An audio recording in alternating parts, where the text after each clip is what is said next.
So Jesus is credited with teaching that if you forgive the sin of another, their sin is forgiven.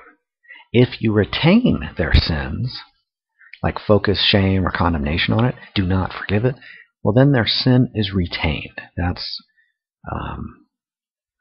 from the book of John, chapter 20, verse 23. So I was just making reference to the Holy Roman Empire. We can condemn them for interrogating people and torturing people and burning them at the stake and all the executions that they did. We can condemn the people at the time of Jesus, if we think of it as a historical fact, and that some Jews and some Pontius Pilate and Herod and various Roman officials, they collaborated certain commercial interests and social interests and so forth. Certain people collaborated to kill Barabbas and Jesus and various criminals and all of that stuff. We can condemn capital punishment and say, look, there's this thing about do not kill, and you guys are killing, and it's hypocritical. Well, that's all fine. That's optional, though. To shame others or condemn others for sins is really distinct from seeing someone's sin as an expression of their ignorance or innocent mistake, and being forgiving of it, even if in the past I might have reacted with condemnation towards something. So in the past I might have condemned the Holy Roman Empire's Inquisition of ritual human sacrifice as evil and barbarous and horrible, corrupt, demonic, devilish, blah, blah, blah, blah, blah.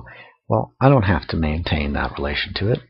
I can look at the bombing of Hiroshima or any other slaughter of lots of organisms, whether it's humans or otherwise. I can look at those things with tremendous fear and rage and resentment, or curiosity, or not look at them at all. Look at other things. There's lots of things to look at. I could even look at them as expressions of the genius of biology, or consider how they might be expressions of the genius of biology. So the basic teaching of Jesus and many other teachers and traditions of the last few thousand years: do not be angry at some past anger. That's still perpetuating anger. Don't be angry at some past anger and then vainly think that the new anger toward the old anger is gratitude or peace or nurturing or godly or holy or something like that. New anger, if it is cultivated, a new anger at old anger, that is kind of hypocritical. So if there's a sudden surge of anger, okay, forgive your own anger, forgive other people's anger, even if you had previously condemned yourself or condemned other people. Fine. You can move on. Or you can continue to resent and generate resentment. But when someone understands how much effort and energy and language it really takes, belief in language and attention to language, you have to cultivate a story and keep thinking about, oh my gosh, every time I look at this little 5-inch long sock that used to be on my son's foot, and then I think about this whole sequence of events. It takes cultivating of resentment, and it's not bad to cultivate resentment. I'm not condemning cultivating resentment, but I'm identifying the fact that cultivating resentment really takes time and energy. So it's a choice. And to cultivate resentment is genius. And to notice how complex and involved it is to cultivate resentment and create resentment, that's also genius. To notice it and move on to other practices and behaviors. Resenting is a behavior. Blaming and condemning are behaviors. Anger and rage, in particular rage, Rage doesn't necessarily occur as a choice. People don't experience it as a choice. They just feel outrage or disgust, or it's like if you vomit when you eat a whole lot of sugar, or you see somebody in a car wreck and you see their inner parts of their body like blood or something. If you have a response of vomit or disgust, look, that's just a reflex. Rage is a reflex as well, with adrenaline and hormones and blah blah blah. But over time, we can refer to other kinds of anger that are not so reflexive, that really take cultivating. And that's part of how we process and cope with intense trauma, is to slowly re-stimulate. What's that called? If somebody's like terrified of snakes, then you can slowly expose them to things like a photograph of a man looking at a photograph of a snake, and slowly bring them things that are more and more closer to an actual snake, until ultimately they can hold a snake in their hand and won't have vomiting and sweating and terror and so forth, the trauma arise. But it takes time to it can take time to desensitize someone to a particular trigger.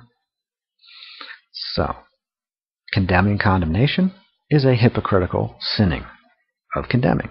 It's not to stop condemning, it's to continue condemning and to do it anew, to condemn condemnation. So at least if that's done sincerely with fear and terror, not rebuking, but condemning, out of fear and terror and a sense of self-righteous vindictiveness and all that kind of thing. So there's no shame in sin and self-righteous vindictiveness and condemning and fearing and terror and horror and stuff like that. But there is grace in the forgiving of sin and the recognizing of condemning as just one possible way of relating to something, like labeling it wrong or labeling it as what should not be, labeling it evil, which is sinful. Labeling thing what should not be is sinful. Labeling something evil is sinful. Labeling something wrong with a emotional fanaticism, like it's inherently wrong, that is sinful. Jesus made comments about things like don't throw stones and kill the adulteress. That's more sinning. Don't go and try and remove the sin from your brother's eye or your brother's vision or your neighbor's vision. Remove the log from your own vision or your own interpretive process before you go and remove the speck out of someone else's. So if somebody else is doing some condemning, don't condemn it. If you do condemn it, fine, but you consider stopping condemning somebody else's condemning and somebody else's sinning, and refine your own grace, develop your own grace. Whether that's meditating or reading or going to watch a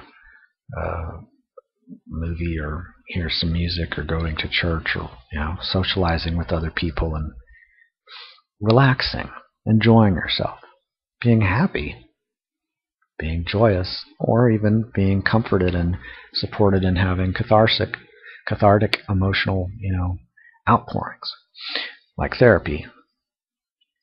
So a parent or supervisor can present a taboo or boundary and enforce it.